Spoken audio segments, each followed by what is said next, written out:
Hey everybody, hope you all had a great weekend. Welcome back into Live and Learn. Haven't chatted since last Wednesday here on the show. The weekend kind of got away from me, but we're back tonight with lots to dive into from an action-packed couple days in the world of sports. So we're going to react to it all tonight. Big news from a firing in the NFL, another firing. We got a team sticking with a quarterback that surprised me that I'm going to touch on in just a minute. A clear MVP frontrunner in the NFL, and that guy plays in Buffalo. We got some Canadian NHL teams that are starting to look legit, starting to play really good football. So we'll touch on that in a little bit. So lots coming up today and some bad losses in the NFL yesterday as well. Quick hits. Where do we start today? I want to start with San Francisco, who played in Buffalo last night, Sunday Night Football. The game was interesting because it was a snow game. Lots of snow in Buffalo. They had a lot of running, poor conditions that you had to overcome, and that was interesting. The game itself, 35-10, Buffalo crushes San Francisco. San Francisco was in the Super Bowl last year. They had been in many Super Bowls over the last couple of years. And last night, to me, it was an easy Bills minus 6.5. I never felt San Francisco was going to cover. You're going across the country, different time zone. You're playing in the snow, and you're a team from the Bay Area. It normally doesn't work. It's hard. But, they had Christian McCaffrey healthy, but no Trent Williams, no Brandon Ayuk. So I went, okay. I still don't think they're going to cover, even with McCaffrey healthy. But the game transpires. They get crushed. McCaffrey, who had a great start, gets injured on a run that he could have took to the house. Was a shoestring tackle. He gets tackled. The next time he goes for a run, he has to slide because he doesn't have any power. He takes a loss, and he doesn't carry the ball again, and it sounds as if he won't carry the ball again this season. Adam Schefter reporting that he suffered a PCL injury, and he's out likely 6 weeks. There's 5 weeks left in the season, and I don't believe San Francisco is going to make the playoffs. There's an early prediction into the show. But also Jordan Mason, number 2 running back, who has close to 800 rushing yards this year himself, went on IR today with a high ankle sprain. He's out a minimum of 4 games, could also miss the rest of the season. So top 2 running backs out. Number 1 wide receiver, Brandon Ayuk out. George Kittle banged up. Fred Warner's been playing with a severe injury since week 4. Trent Williams is injured, but unfortunately, this is horrible news. His wife and Trent lost their infant baby yesterday, just days after he was born. Terrible news. Best to Trent Williams, one of the best tackles in the NFL, could be a future Hall of Famer. But all that being said, San Francisco is now 5-7. Yes, they play in a division that is completely up in the air. They play in a division where nobody has kind of grabbed hold of it. We'll talk about some bad losses in the NFC West yesterday and some clutch wins. But to me, the Niners are over. I don't think they're going to turn it around. And to me, it's the end of a window for them. They got close to winning. They got to overtime of the Super Bowl last year. as close as you can get, but it wasn't enough. And Patrick Mahomes was clutch, and Kansas City's defense was amazing, and they won the game. And I look up and I go, this team is old. They've been together a long time. Brock Purdy is a good quarterback. I don't think he's a great quarterback. They're going to have to make a decision on what they want to do with him. Do you want to pay him $40 million a year to be your quarterback? The rest of your roster is going to struggle. Just ask the Dallas Cowboys and what they're doing with Dak right now. So I leave the game going, I don't see them turning it around. San Francisco, this is their remaining schedule. Host the Bears this upcoming Sunday. Thursday night, host the Rams in a huge game. Then at the Dolphins on December 22nd, host the Lions on Monday Night Football, and then at the Cardinals to close out their season. At 5-7, they might win 2 more games. I think they're going to finish below 500. They could lose every game they have left on their schedule, and it wouldn't surprise me. 3 of those games at home still wouldn't surprise me. Now, they could beat the Dolphins. They could beat the Bears, beat the Cardinals, potentially beat the Rams. Could happen, but I don't think it's going to. Brock Purdy he can't do it alone. This team is banged up. This team is wounded. And they've been through a lot of wars. And they haven't been able to get over the finish line. It's hard. Only one team wins every year. But I don't think Deebo Samuel is going to be back with this team next year. I think they'll trade him or cut him because his production's slipping and he's not worth the money anymore. Trent Williams is a 37-year-old tackle. It's hard to be playing tackle late into your 30s. They did give him an extension. We'll see. Brandon Ayuk will be back. Likely George Kittle will be back. Do they pay Brock Purdy? Still needs a contract for next year.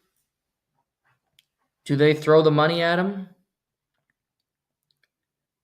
I don't think this team will be terrible next year, but I don't think we'll look at them and go, that's a Super Bowl contender. I never thought they were better than the Lions going into this season. They should have lost to the Lions last year, but they overcame it. The Lions blew it after having a huge lead in the third quarter. But wear and tear has killed this team. Injuries have kind of closed the window. They have decisions to make, what they want to do with the roster. John Lynch, Kyle Shanahan have been working together for a long time. Like, it's their 8th or 9th season with San Francisco, multiple Super Bowl appearances. I don't think either guy will be fired.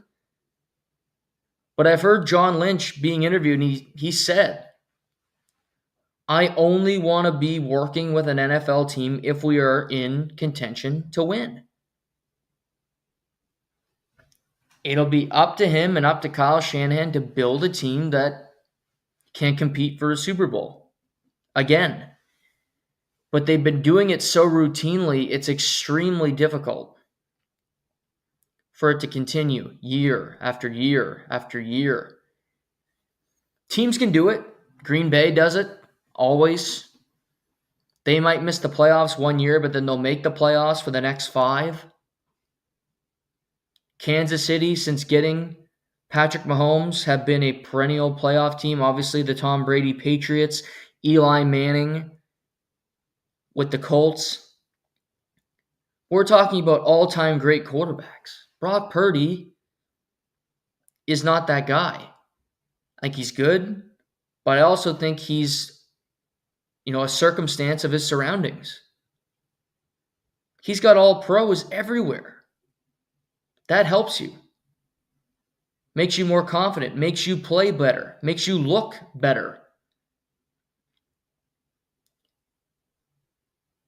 Like at their apex, I don't know if Brock Purdy is any better than Bo Nix, the quarterback for the Denver. I like Bo Nix.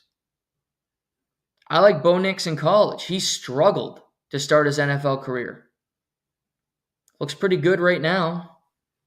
He'll be playing tonight, Monday Night Football, against the Cleveland Browns in just a few hours. I don't know if Purdy's better than him. He's middle of the, to me, if he's on a adequate team full of weapons, if he's on Cleveland, if he's on one of these bad teams, he's probably not having the success that he's had. Having one of the best tight ends at his disposal to start his career, that helps. McCaffrey, one of the best running backs of his generation. That certainly helps. But no Christian McCaffrey, no Jordan Mason, no Ayuk. The rest of that offense is really limited. They won't give up on the season because the NFC West is it's in the stage of somebody has to win it. Somebody will overcome.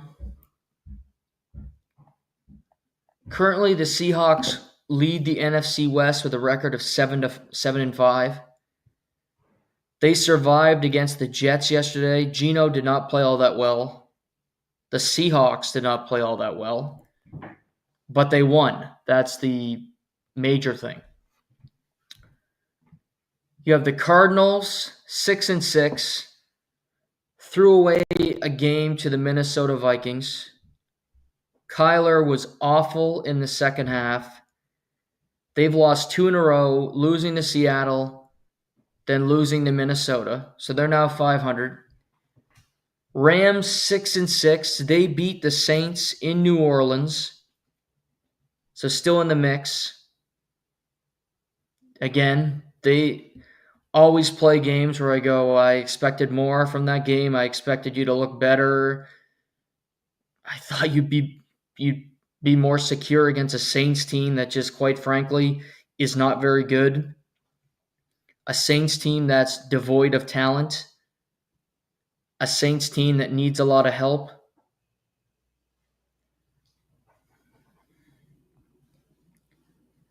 And the 49ers at 5-7. So not eliminated by any means, but I don't think they can overcome it. I think their season is effectively over, and it's looking onto the future and what they want to do with this roster. But I think they knew that already. I don't think they expected to win. You put an executive with a gun to his head. Did they expect to win in Buffalo last night? No. And if they did, they were lying. Just flat out.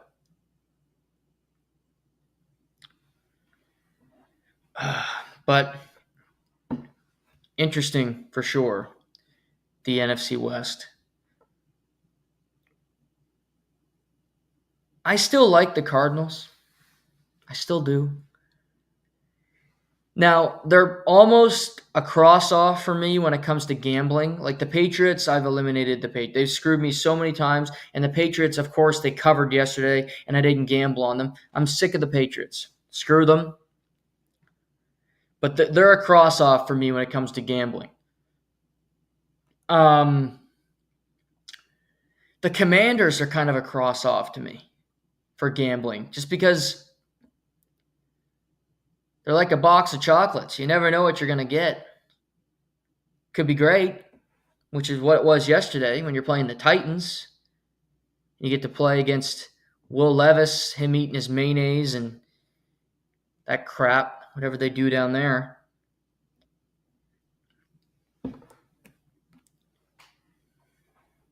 But they're kind of a cross-off. I love betting the Panthers. They're one of my favorites. To cover any spread, Panthers. They're a great cover. They're a great, just competitive team. Don't need to win the games. Get a better draft pick, but you can compete. And Bryce Young's played well. Credit to him. I'm happy to see him playing well. Happy to see him having success after a rough start to his NFL career. NFC South also wide open. Falcons 6-6, Bucks 6-6. We'll keep in quick hits this. NFC South, Falcons lose again. 6-6. Coming off a bye. They put up 13 points at home against the Chargers, who played on Monday night. So short week. Okay.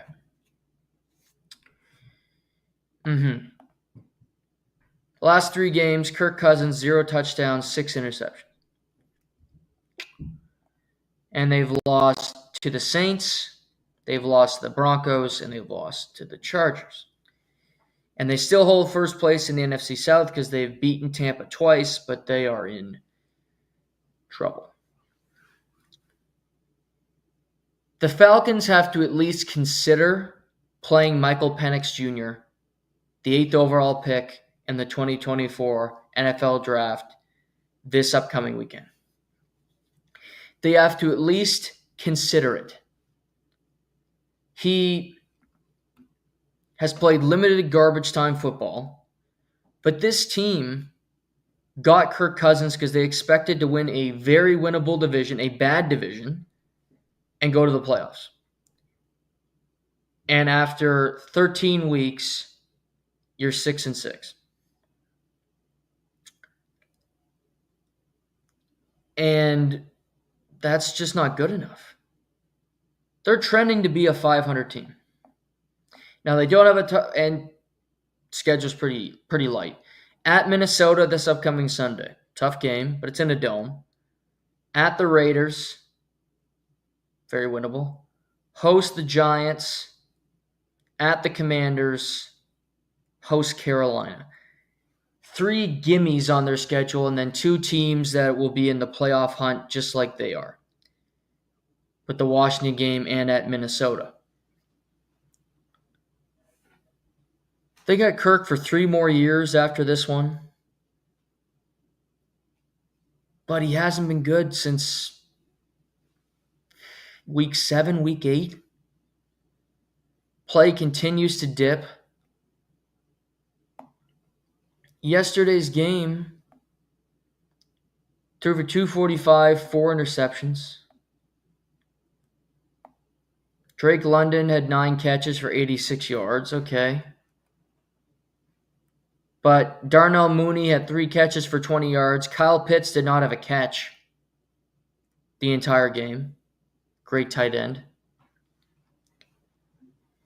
Bijan ran it 26 times for 100 yards. But this offense should be more explosive. This offense should provide big plays. And they're going up against Minnesota, and that'd be a very tough game for Penix to start his NFL career because that Minnesota defense can play. That Minnesota defense is the big reason why they're 10-2.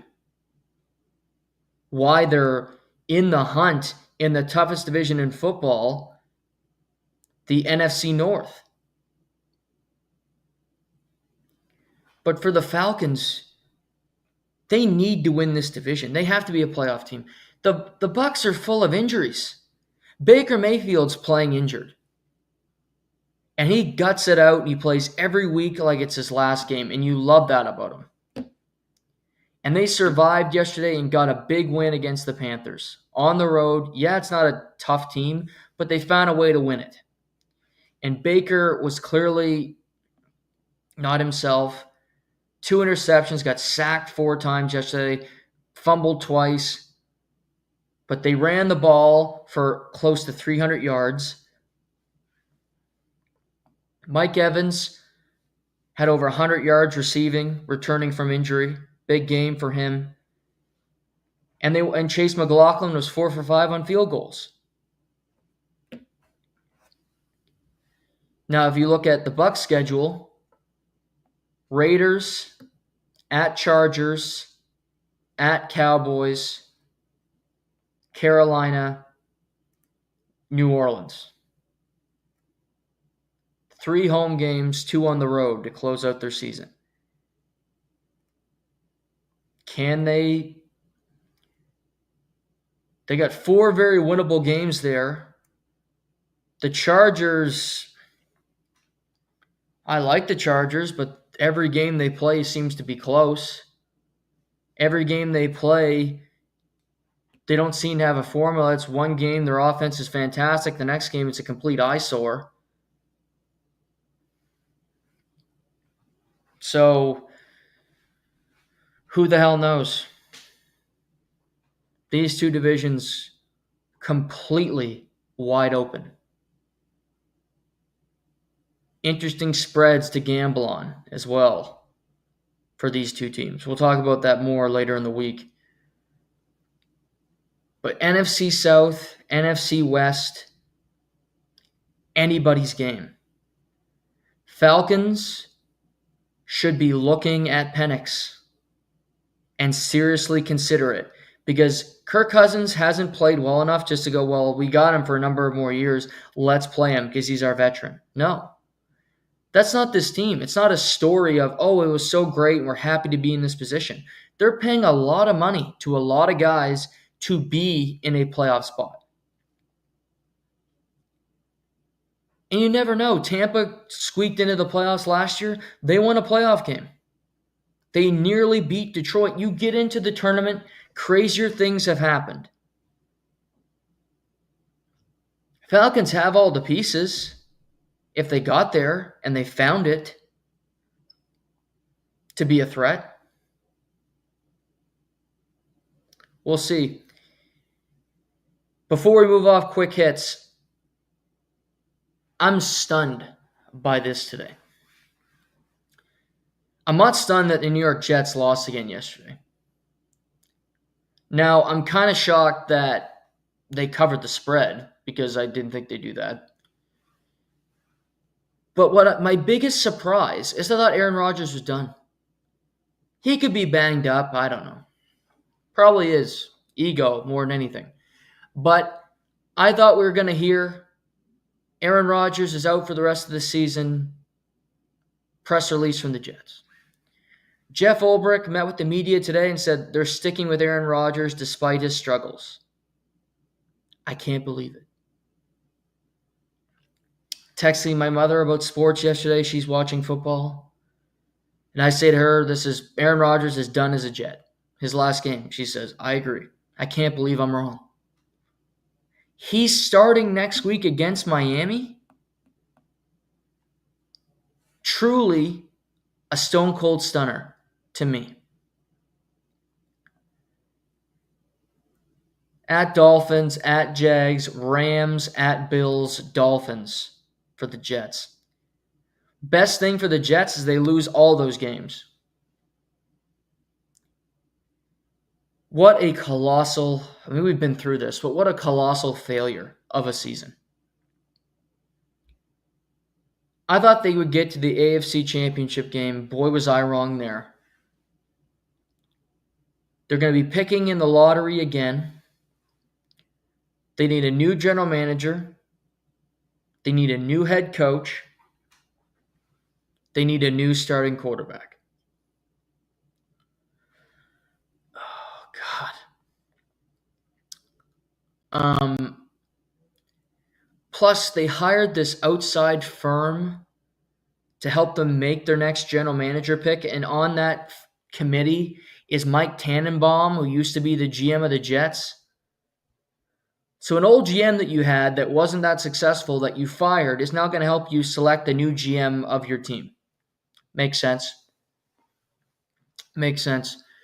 Yeah, when Steve Jobs got all those people off of Apple, I'm sure he asked the people that he fired what he thought about the people bringing into his new positions. I'm sure that was top of mind for him. I think that was probably the first thing he did. But the Jets are a joke. A joke. To me, Aaron's done.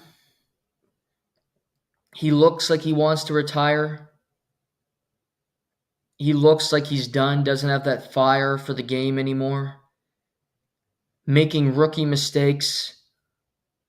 Doesn't have the athletic ability to escape bad situations like he once did.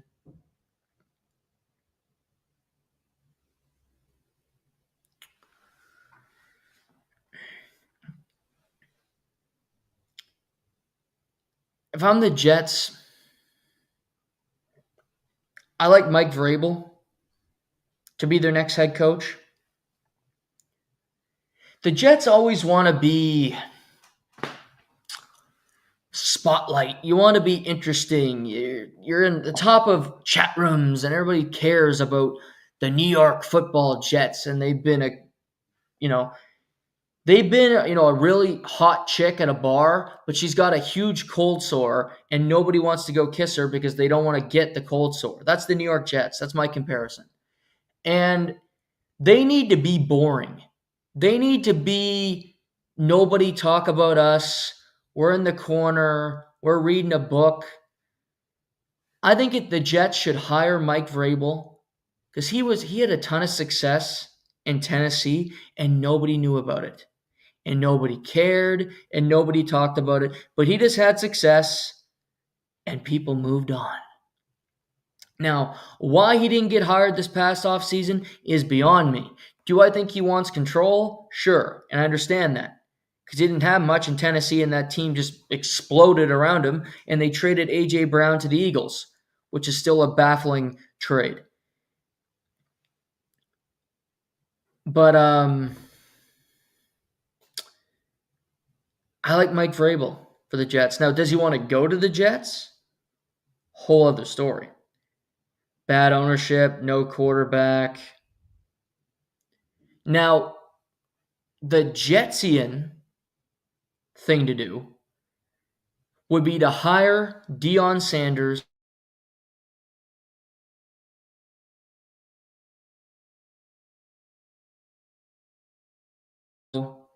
and join the Jets. Now, that would be the Jetsian thing to do. Probably won't happen because I actually think Deion's going to stay at Colorado. I think he likes it there. He just flipped a transfer from USC to go to Colorado. One of the biggest recruits of this class is going to play for him next year in Boulder.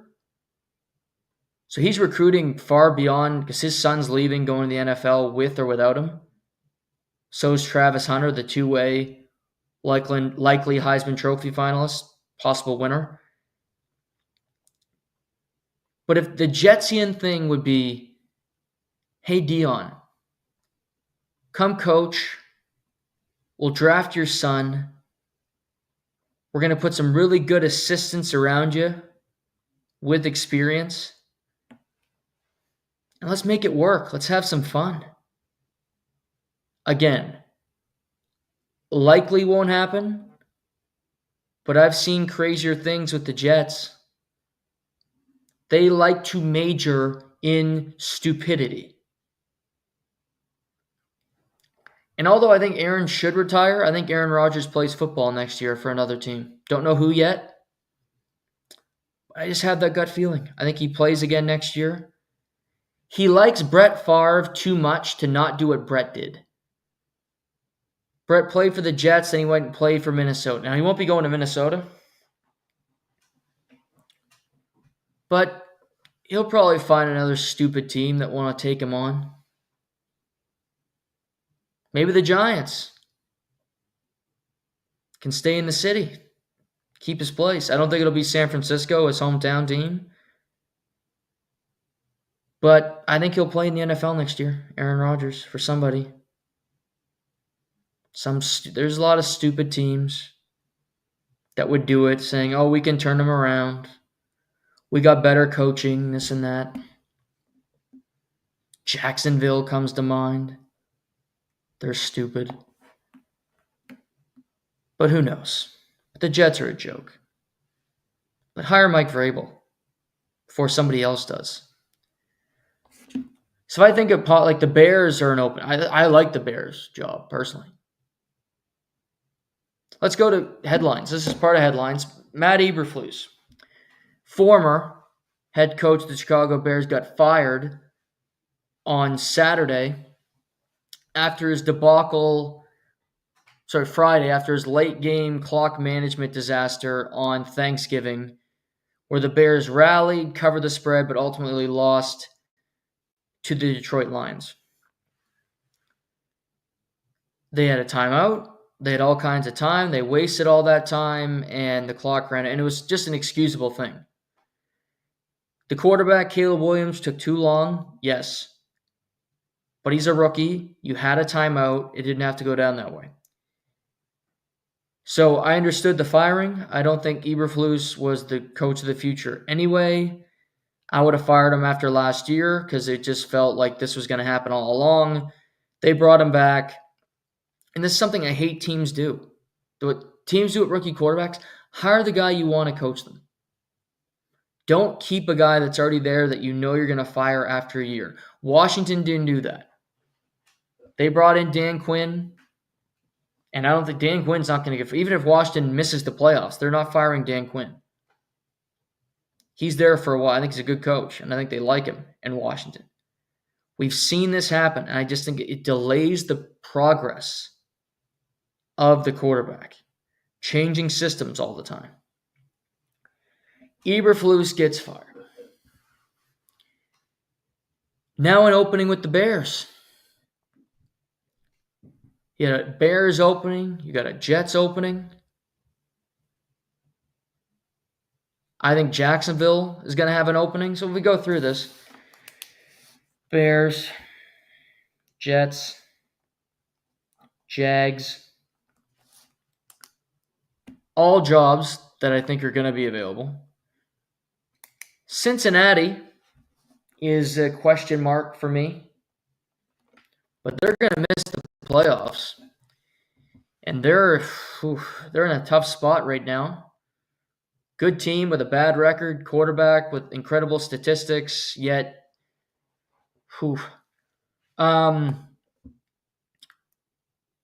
Cleveland, potentially. Stefanski. I like Stefanski, though. He's won Coach of the Year multiple times, but Cleveland, question mark. Let's say that. Cleveland, question mark. Tennessee, no, they just hired their head coach. The Colts, I don't think so. Raiders, always a possibility.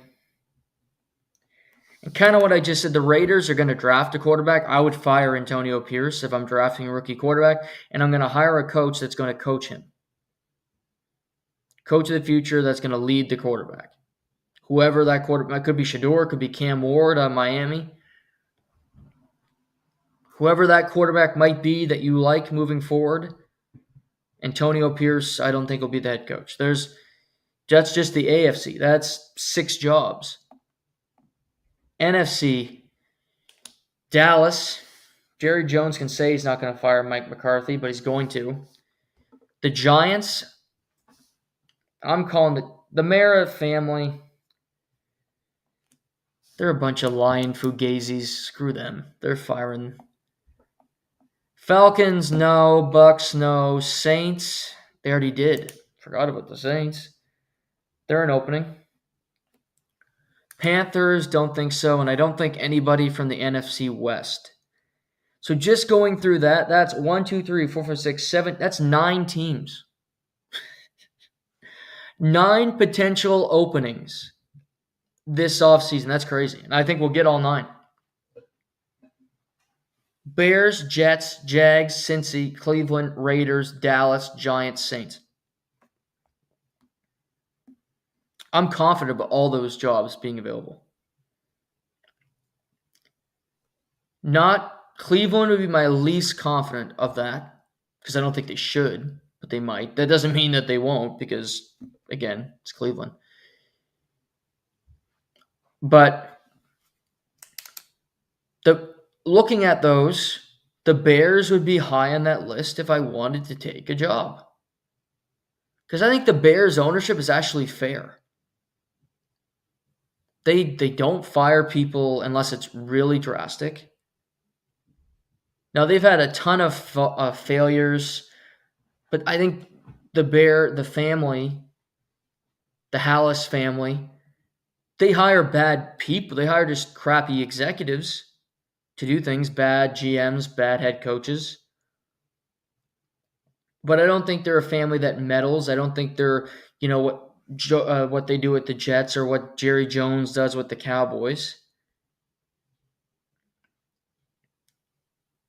So Caleb Williams has played some good football the last 3 or 4 weeks. Since they fired their offensive coordinator, Thomas Brown, the interim head coach, has changed that offense and made Caleb look quite competent. He didn't have a good first half against Detroit, but in the second half, they scored in every possession except the last one. Number of touchdowns. He looked comfortable. He looked confident making decisions. And you look at it's a good offense. Keenan Allen can still play. Rome Odunze, decent rushing attack. They just needed some better coaching. They needed some better play from important people. And I'm not giving up on Caleb. I think he's got a ton of talent. The Bears are 4-8. Disappointing, no doubt, but they're in a really tough division.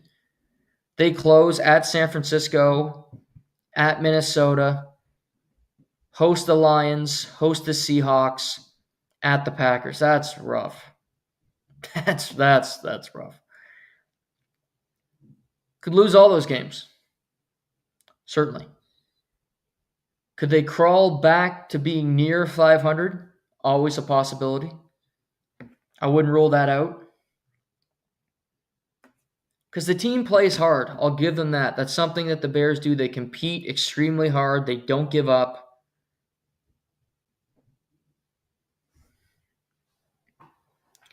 So, we'll see. But Eberflus deserve to be fired. But they know moving forward, they're playing in a really tough division. The Lions are not going anywhere. The Vikings are a surprising 10-2.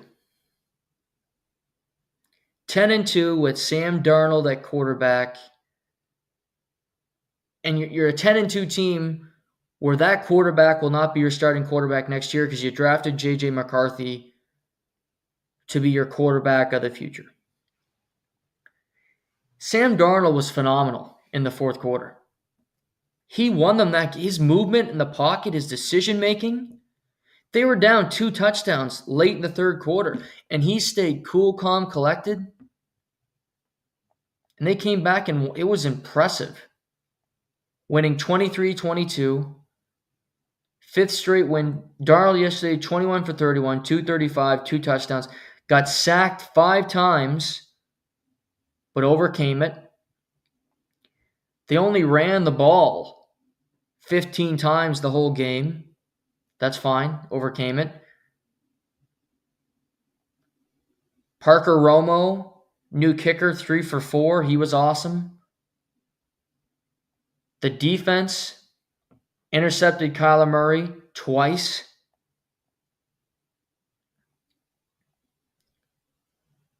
They kept James Conner in check, 17 carries for 68 yards.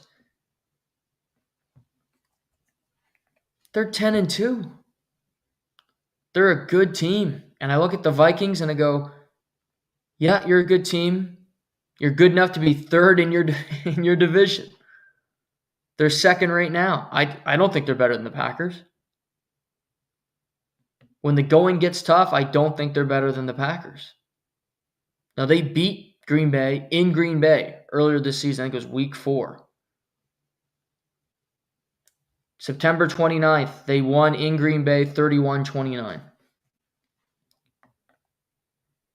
And Minnesota host the Falcons this upcoming weekend, host the Bears Monday Night Football, then go to Seattle, host Green Bay, close out their season at the Lions. Tough. A lot of teams that'll be desperate. They'll be desperate. Packers, 9-3, game back. Packers and Vikings could still win this division. Packers play the Lions in Detroit this upcoming Thursday. Awesome, awesome game. They then play Seattle the next Sunday on Sunday Night Football. Then play the Saints on Monday night at the Vikings, host the Bears. A lot of playoff teams in there.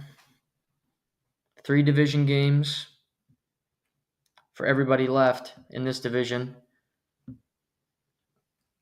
But I was just impressed with Sam Darnold, impressed with Kevin O'Connell and what they're doing there. They missed the playoffs last year, but they were a 12-win team the year before. They were ballsy. They let Kirk Cousins walk. They didn't pay him. They paid Justin Jefferson. They bring over Aaron Jones from the Packers to be their running back. They trade for TJ Hawkinson from the Lions, who's a great tight end, who's awesome. Brian Flores is defensive core. He's phenomenal. That defense plays hard as hell for him. Stephon Gilmore, former Defensive Player of the Year, still's got game at corner. Still breaking up, still making plays, that old guy. Credit to him. Vikings are good. And it makes you think, who's going to win the NFC? Who will be the top seed? Currently, it's the Lions. 11-1. They should have lost to the Bears, but they did. And you could look at certain teams and go, the Chiefs should have lost 4 or 5 times this year, but they haven't. They've lost once. You got to finish the deal.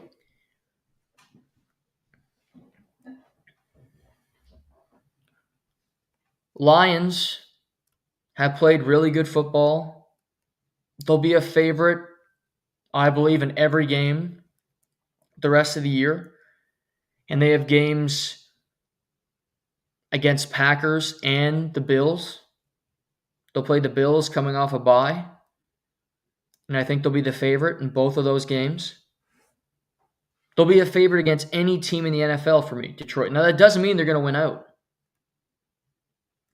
Because playing the Packers on Thursday, they could lose that game.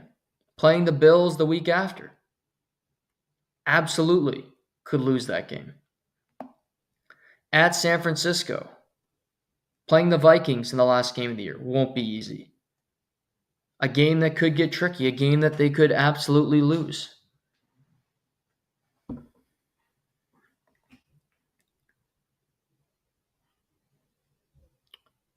But who's going to win? I look at it and I go, the Eagles are 10-2. The Eagles winning in Baltimore yesterday, a really impressive win. That defense was Jalen Carter, taken out of Georgia. What a stud he is. But that defense is, I mean, they won that game yesterday without Darius Slay, their top corner. In 24-19, you go, well, Jalen Hurts only threw for $118. They won the game yesterday. And you feel good about their game. I do anyway. You know, they didn't have Devontae Smith. Devontae Smith didn't play yesterday. They still won the game. But I look at that defense. Zach Bond has been phenomenal. Cooper DeJean, who they took out of Iowa, so versatile. Nakobe Dean's been awesome. Nolan Smith, another guy they took out of Georgia, big sack yesterday. Jalen Carter, 3 tackles, 1 assist, and a sack, but he was everywhere. All over the field creating havoc. 1 tackle for a loss. He just made life difficult. Baltimore couldn't run the ball, really. Primarily in the second half. You might look at it and go, Lamar, 8 carries, 79 yards. A lot of that was garbage time. He ran a 39-yard rush in the last drive. Derrick Henry, 19 for 82. But neither of those resulted in touchdowns. I never felt Baltimore was going to win the game. And I looked at Philly and I went, they played really well. Especially those middle, second and third quarter, they just dominated the game. They took control and they never let up. They, like a boa constrictor, like a snake, they didn't let you off the hook.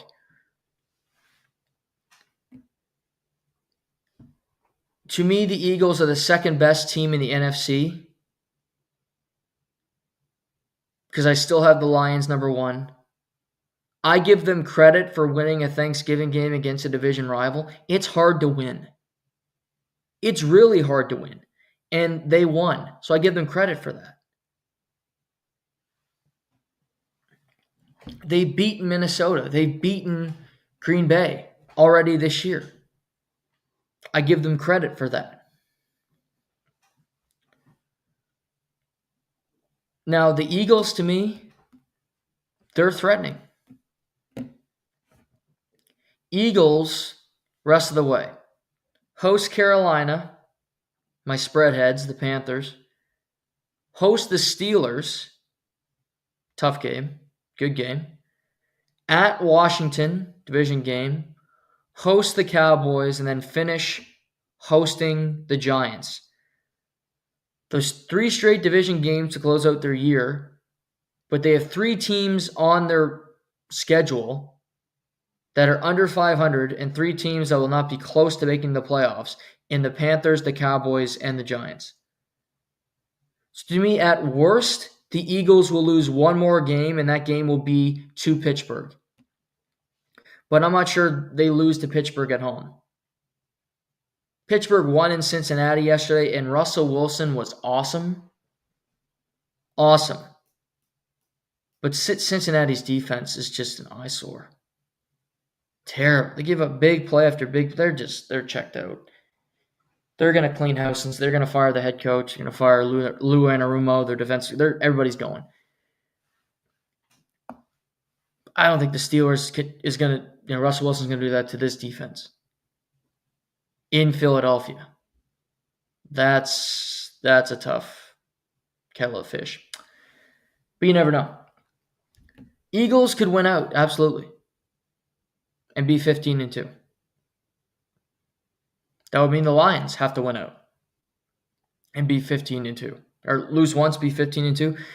Then you got to battle for first. Who's going to get that bye? Because I don't think the Eagles will lose more than 1 more time. And I don't know if they'll lose again. I really like them. They don't lose in the regular. Sirianni's got this team believing. He's being quiet, smart on the sidelines, not making stupid plays, not overdoing it. Vikings 10-2. They're still in the mix. I don't think they can win out. I don't think they're going to win out. Well, 5 games, I think the Vikings lose twice, let's say. 13-4. Hell of a regular season. If you can do that, 13-4. Packers 9-3. They got 1 or 2 more losses in them. I don't think they'll beat Detroit on Thursday night in Detroit. There's another loss. That's 4 losses. You aren't winning the NFC. You're a wild card team. But there's a lot of teams still in the discussion, still in the mix to get that number 1 seed, to get the bye. Detroit 11-1 is still sweating it out. They haven't clinched a playoff spot yet. They haven't clinched their division yet. The Buffalo Bills clinched the division last night, December 1st. They've already clinched the AFC East. Because the AFC East is a joke division. Was when Brady was there, it is now. Still a joke.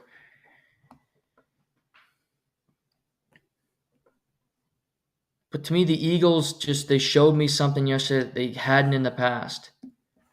Defense and offense clicking at the same time. Confidence throughout that team. They had a swagger about them. And were just phenomenal, really. I was impressed. I was impressed with the Eagles to go beat the Ravens like that. And for Baltimore needs a reset. They get their bye week finally, like the Bills do, like the Commanders, Colts, Patriots, all of a bye week, the last of the bye weeks of the season. Baltimore is now 8-5. Woof. Currently, they are the second wildcard team, only a game up in the Broncos, who play tonight. The Ravens are going to make the playoffs. I believe that. It's not guaranteed with 4 games left. At Giants, host the Steelers, at Texans on Christmas, and then host the Browns. So not a lock by any means, but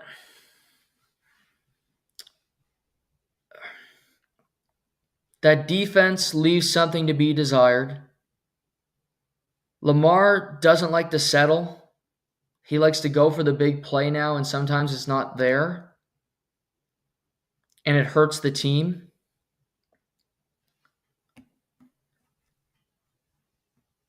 You got times where I don't think they use Derrick Henry enough, and it's perplexing why they don't want to use Derrick Henry more.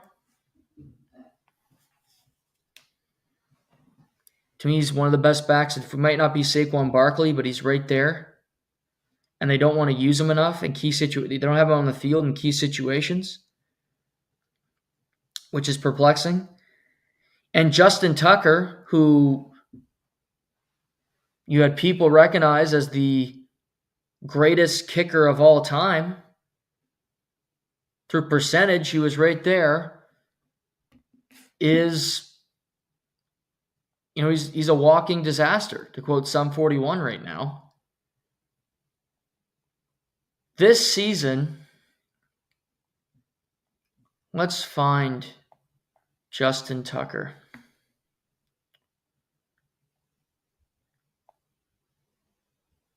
$19 for 27. 19 for 27. 70%. Woof. He's also missed a bunch of extra points.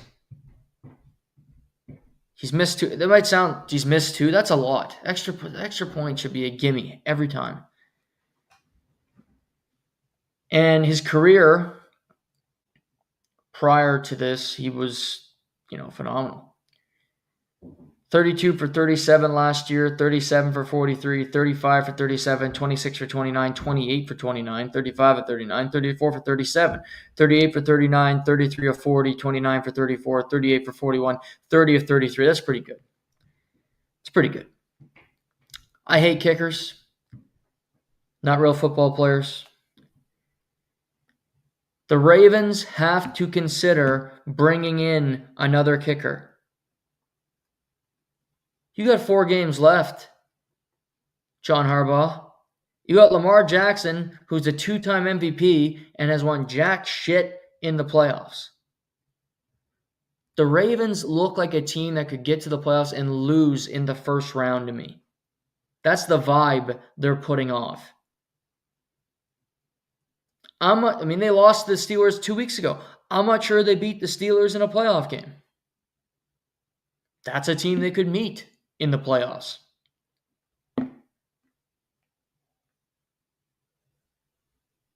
They're definitely not beating the Bills.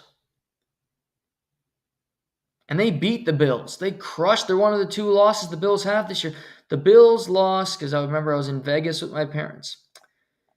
And they lost to the Ravens 35-10 in Baltimore. One of their 2 losses.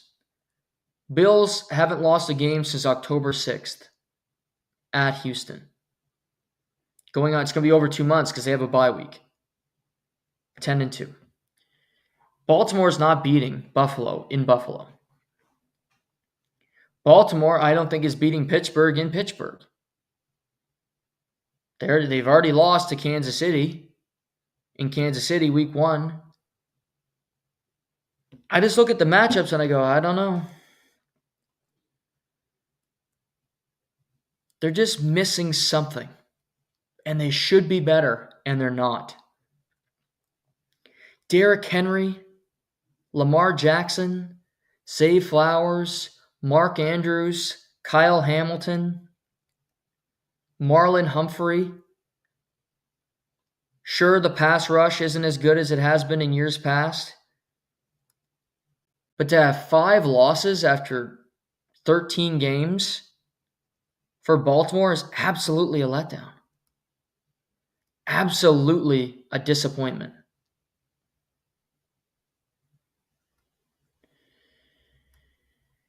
I don't know.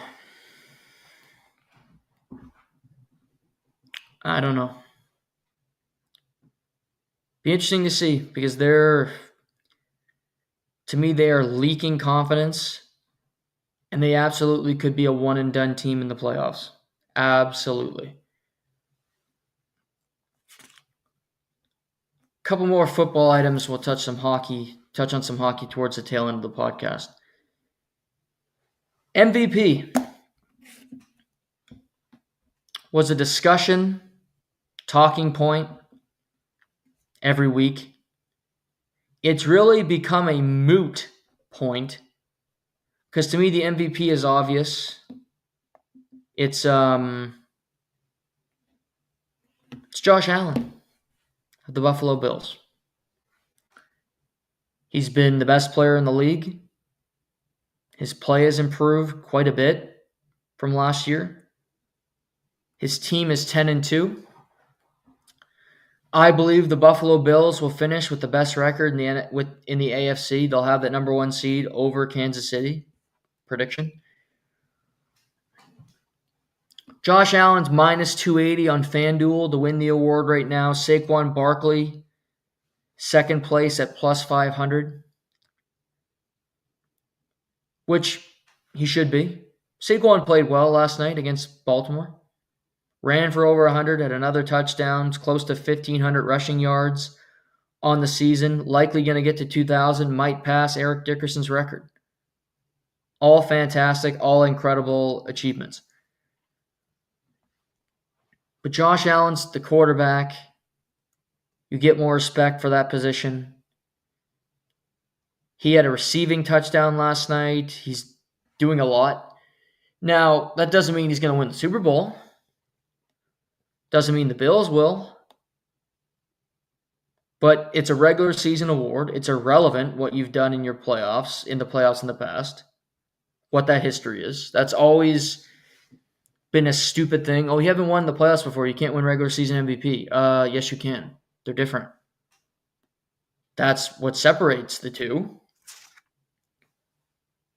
Charles Barkley, great in the regular season. Won an MVP. Never won a Larry O'Brien.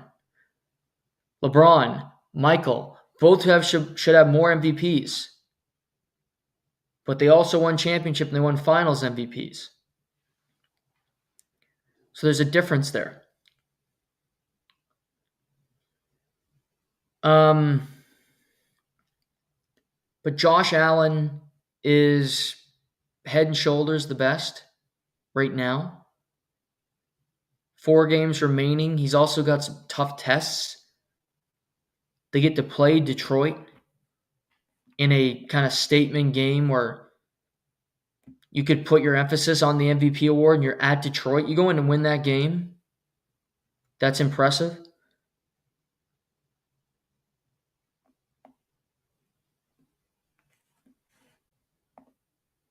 They get to play the Rams this upcoming weekend.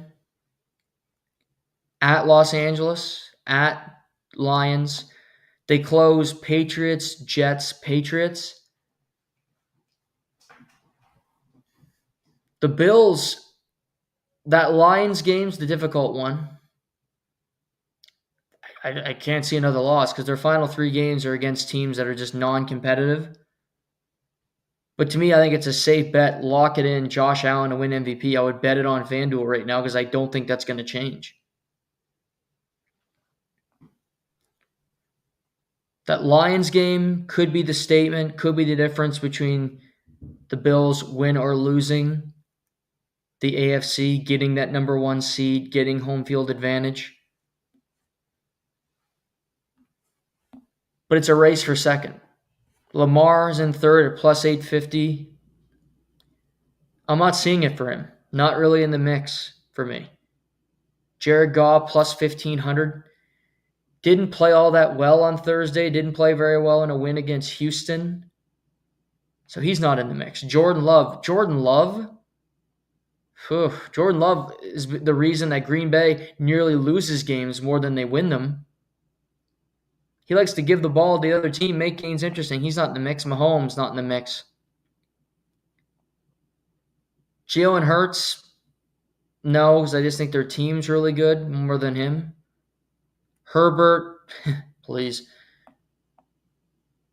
Derrick Henry has fallen. He's at plus 40,000.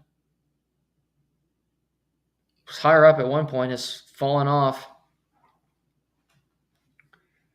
We'll see. But Josh Allen's the clear-cut MVP. He's been the best player in the league this year. And I do believe the Bills are going to get the number 1 seed in the AFC.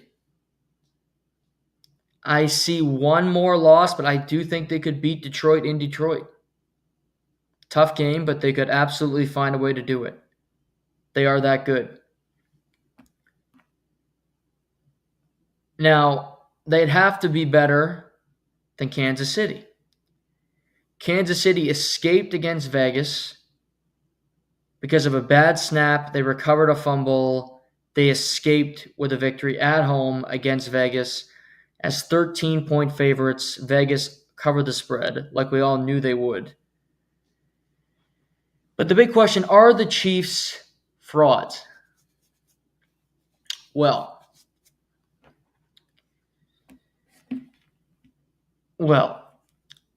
they're a good team that I don't have a whole lot of confidence in. But they find ways to win games, and I give them credit for that. But the Vikings did that 2 years ago, and the Vikings lost in the first round of the playoffs. Chiefs host the Chargers this upcoming Sunday night at Arrowhead. Tough game. Chargers, like I said, up and down. But it's a division game, and the Chargers always play them tough. They then go to Cleveland. Outdoor, they're used to playing outdoors. They're used to playing in the cold, so that won't be a huge thing for them. They then play on a Saturday against the Texans. Texans will need that game. It's a tough game. It's at home. Then they play Wednesday, so very short week, at the Steelers on Christmas Day. And then close out their season at Denver. So 3 of their final 5 games are on the road, and they currently have a 1-game lead on the Bills in the AFC. A 2-game lead on the Steelers, who they have on their schedule, and they have to go to Pittsburgh on Christmas Day. And their defense has started to struggle a little bit. They're giving up big plays. Aiden O'Connell had one of his better games as a pro. Just that last snap, that last play, killed it. Killed all that momentum, and you forget about how well he played in that game, coming off of an injury, I might add. So it's a weird feel after this. It's a weird to try to evaluate Kansas City. Because I love Mahomes, although he hasn't played that well this year, but he didn't play that well in the regular season last year, and they won the Super Bowl. Their defense needs to find a groove, needs to find a way to play better. I don't worry about them playing on the road because they played 3 road playoff games last year, and they won them all. They were a wild card team. They played wild card weekend. They went all the way to the Super Bowl. So we've seen them do it the hard way. We've seen them do it the easy way. They always beat Buffalo in the playoffs. They always beat Baltimore in the playoffs. But I think Buffalo's going to win the AFC. I think Buffalo will find a way to get that bye, which will help them. Tough to play in Kansas City, for sure. I'd say just the elements, not the crowd, but the elements, it's harder to play in Buffalo. A lot of snow. That didn't look fun last night. And it gets cold as hell in Kansas City, don't get me wrong. That game against the Dolphins, Mike McDaniel looked like he was about to keel over. But that snow, it's a different beast in Buffalo. And they won there last year. And they'd probably be the favorite to get back to the Super Bowl, and they're winning every game, and they're finding a way to do it. But Buffalo, their team is good, and they're in sync. Their head coach looks connected with his team, connected with his quarterback, Sean McDermott. Looks like they're playing selfless football. There's no egos there. It's not a selfish environment. They're connected. But I worry about the Chiefs a little bit. Because they're due for a loss the way they've been playing. Chargers, Steelers, Broncos. Any of those games could be dangerous. Helps to play the Chargers at home. They've already beaten the Chargers this year in Los Angeles. The hard part's over. But Buffalo, Pittsburgh's a good team. We talked about them briefly. Pittsburgh's a good team. Russell Wilson was Mike Tomlin. Who knew? Who knew Mike Tomlin knew what he was doing? 22 straight years, by the way, that the Steelers have not had a losing season. It's incredible. That's matching the Detroit Red Wings of 22 straight years making the playoffs, which was crazy. But 22 straight years of being over 500, 22 straight years. I mean, Mike Tomlin, people talk about letting him go last offseason. Get out of here. Getting rid of Mike Tomlin. What teams would do to what the Cowboys or the Jets or the Dolphins or any of these teams that can't win jack shit would do to get Mike Tomlin on their team. To build a culture. To build accountability. The Steelers are 9-3. They've beaten the Ravens. They've beaten the Bengals twice.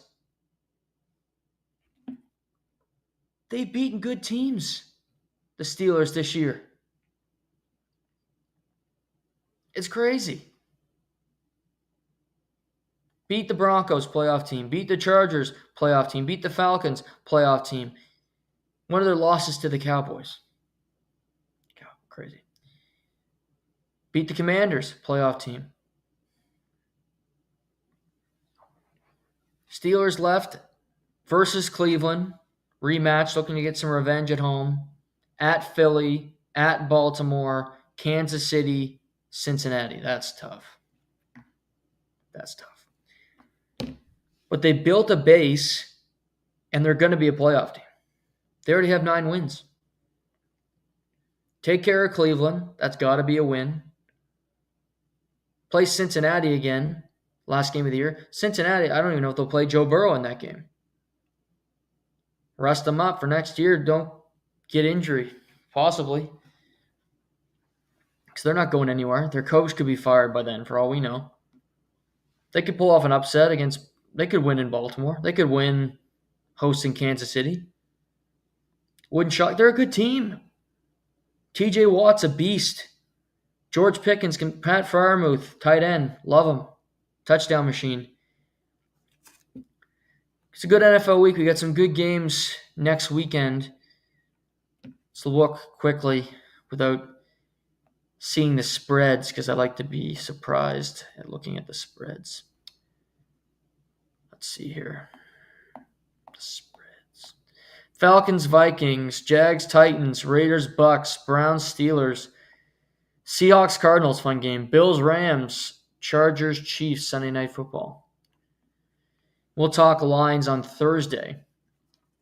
Also, on Wednesday's edition of the program, I'm going to be doing a prediction of the 4 Nations Team Canada team that will come out on Thursday.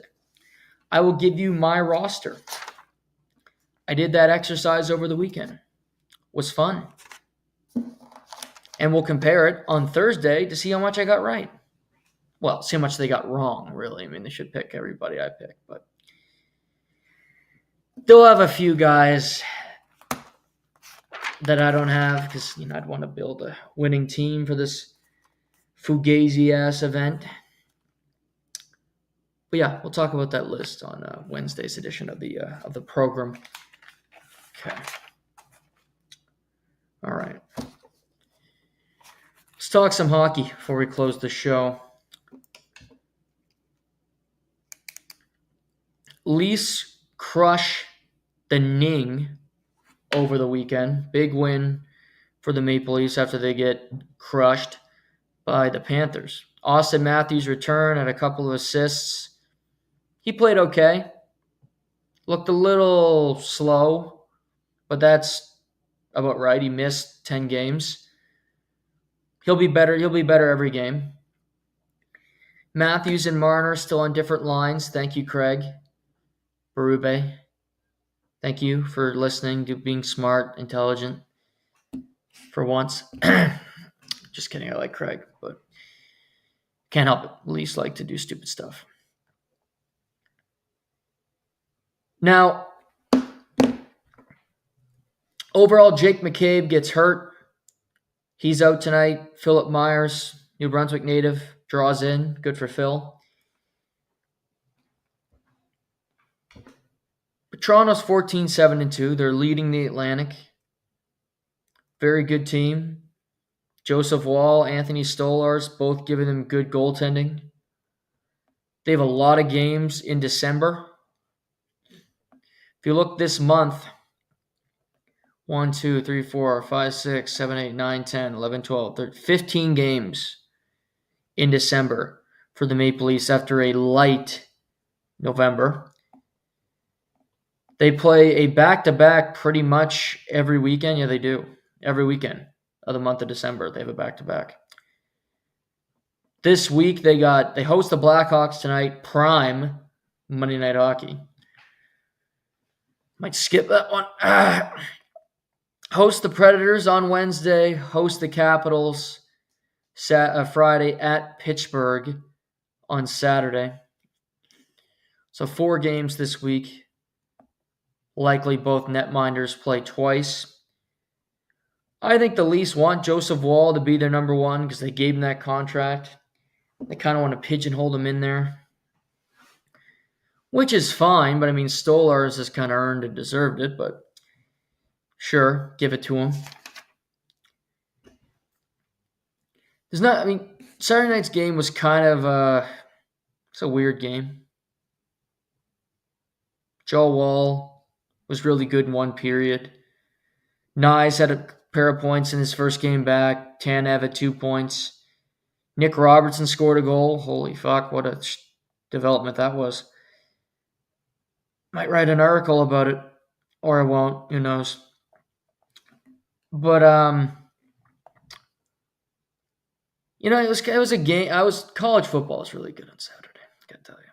And I watched this game, but it didn't have a whole lot of substance. Kucherov didn't play. There wasn't a whole lot of flow. Toronto owns Tampa. They should want Tampa in a playoff series. They'll beat them. Their style's better. Tampa's defense like to take chances, and that can hurt them, certainly. But to me, again, credit where credit's due, but I also think Toronto's one of the better teams in the league, and this is where they should be. And they're playing well. And they get Chicago tonight, and they get Nashville on Wednesday, and they should win both those games. Chicago is one of the worst teams in the league. Predators have been a joke. Predators 2 months in, easily the most disappointing team in hockey. Washington, tougher game, and you get Pittsburgh. They could easily go 4-0 this week, and it wouldn't surprise me, and it wouldn't be all that impressive because you're playing shit teams. But the flip side of that, what's impressive is taking care of business and doing it.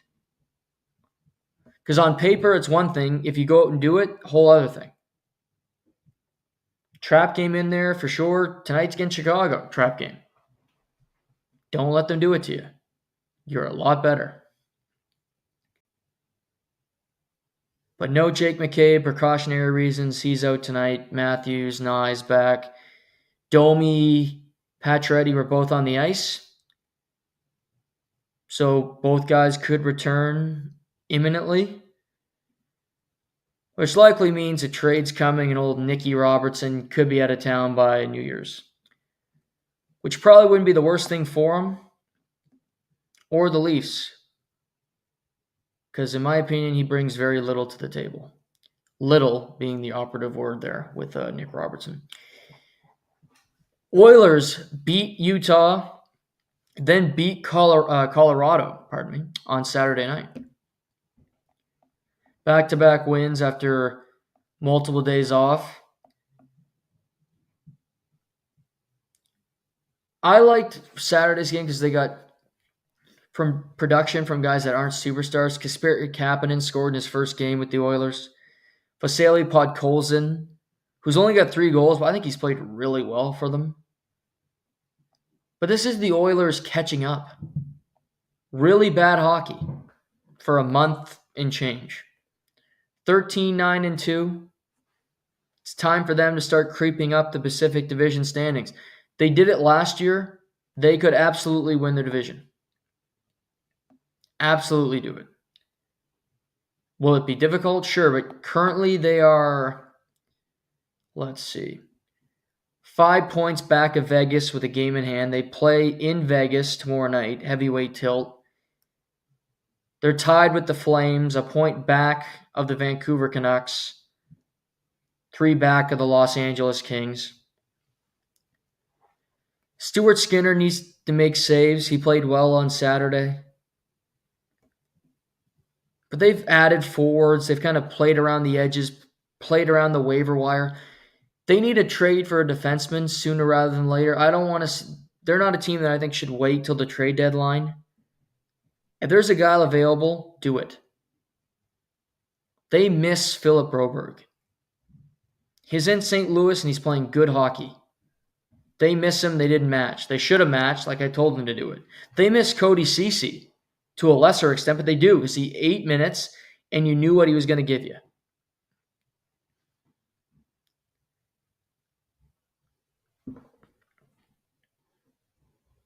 They're in the mix. You're starting to see them. Winnipeg's lost a couple. They're now 18-7.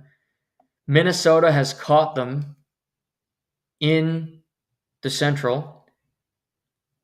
Credit Minnesota 16-4-4 after their first 24 games. I didn't see this coming. I'll tell you that. Kirill Kaprizov leads the NHL in scoring. He's missed a game as well. They're a fun team to watch as well. Brock Faber will never win a Norris, and it's a damn shame because he won't have enough points. But if there was a trophy for just most sound, just best defensive defenseman, he would win a couple awards. And that'll never happen because it would take too much intelligence and too much just actually knowing how to watch hockey from writers and fanboys who say they watch the sport, but they only watch the one team that they quote unquote cover. Well, they'd probably give the award to Chris Tanev because Chris Tanev plays in Toronto. But I mean, who said that? But Kaprizov, he's got 38 points in 23 games, and that is it's crazy. 14 more than his next closest teammate, and that's Matthew Boldy, who's at a point per game. Zuccarello, 14. I mean, you're doing that. Zuccarello's missed a bunch of games. Zuccarello's 14 points in 16 games. Ageless wonder. He's injured right now. They're still finding a way to win. They got Vancouver tomorrow night to end Vancouver's road trip. Dallas has won a number in a row as well. They're starting to play better. Speaking of Vancouver, going out east was awesome for them. Get a win in Detroit yesterday. Jake Debrusk, 4 points, including a hat trick. Goes to Boston, finds his game, then keeps it going throughout out east, the trip. Up to 10 goals on the season. Debrusk, Connor Garland, Quinn Hughes, Pettersson's starting to find his. Kevin Lankinen's been phenomenal. It sounds like Thatcher Demko could play a game come the end of the week. Look at Vancouver's schedule. At Minnesota tomorrow, then they got host the Blue Jackets on Friday. And they got a homestand. They got a 6-game homestand coming up, the Vancouver Canucks. Columbus, Tampa, St. Louis, Florida, Boston, Colorado. Demko will play in that stretch. I think he'll play this weekend. The way reporters are talking, he will be back soon, imminently. Credit to Kevin Lankinen because he's been awesome for them, keeping them afloat. But Vancouver's playing better hockey. Debrusk playing as Quinn Hughes has been phenomenal. But you look at these guys, just points overall for the league. You have Cale Makar, who's got 32. You have Quinn Hughes.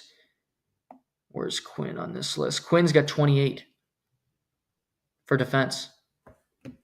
Quinn Hughes, more points than Barbashev, more points than Brady Tkachuk, same amount of points as Artemi Panarin. But you have Kaprizov, Marty Necas, Jack Eichel.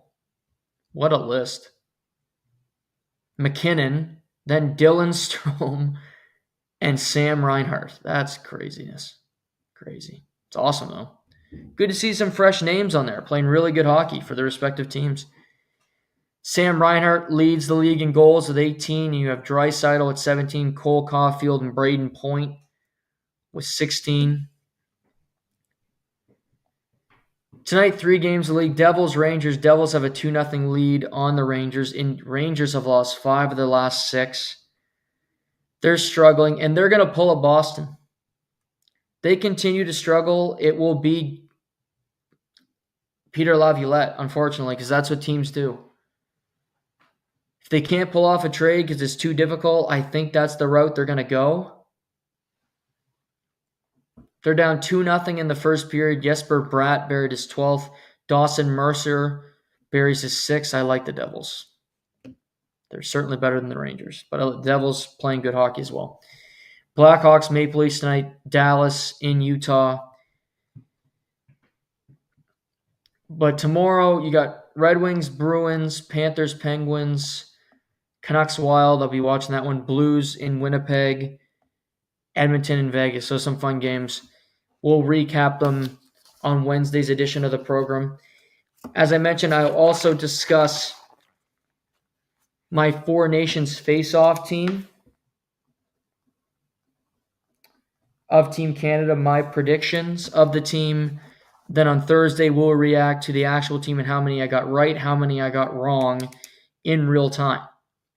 But my team is it's perfect. So we'll see how they screw it up. Monday Night Football. The Cleveland Brownies in Denver to play the Broncos. Cleveland beat the Steelers last week as an underdog. Outright dog. They won the game. They're in Denver. Denver is going to play this game. Then they get their bye week. Denver, they need this. To be 8-5. They win this game tonight, they're going to make the playoffs. Because they come back, they get the Colts, at the Chargers, at the Bengals, Chiefs. Tough, but I think they can overcome it. Teams behind them, like the Bengals, like the Dolphins, like the Colts, just make too many mistakes and are too far behind. If they can get to 8 wins, they're in good shape. I think they'll be the 7th seed in the AFC. 6.5. Decent sized number. Bo Nix has been playing good football. Credit to him. The defense is solid.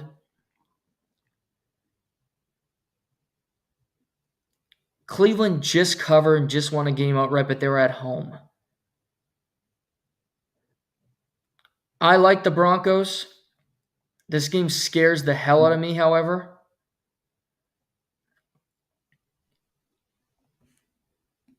But I like the Broncos minus 6.5 at home. Cover the spread, win the game. 8-5, head into their bye week, feeling good about themselves, about possibly being a playoff team in Bo Nix's rookie season. But Myles Garrett, always a factor. He could wreck a game. He did against the Steelers just a week ago. Fun show today. We dived into a lot of stuff. We'll have a big show on Wednesday talking about the Four Nations team. Amongst other things, we'll recap Monday Night Football and get into a bunch of other stuff. Until then, take care. Have a great night, everybody. I'm Noah Warren, and this is the Live and Learn podcast.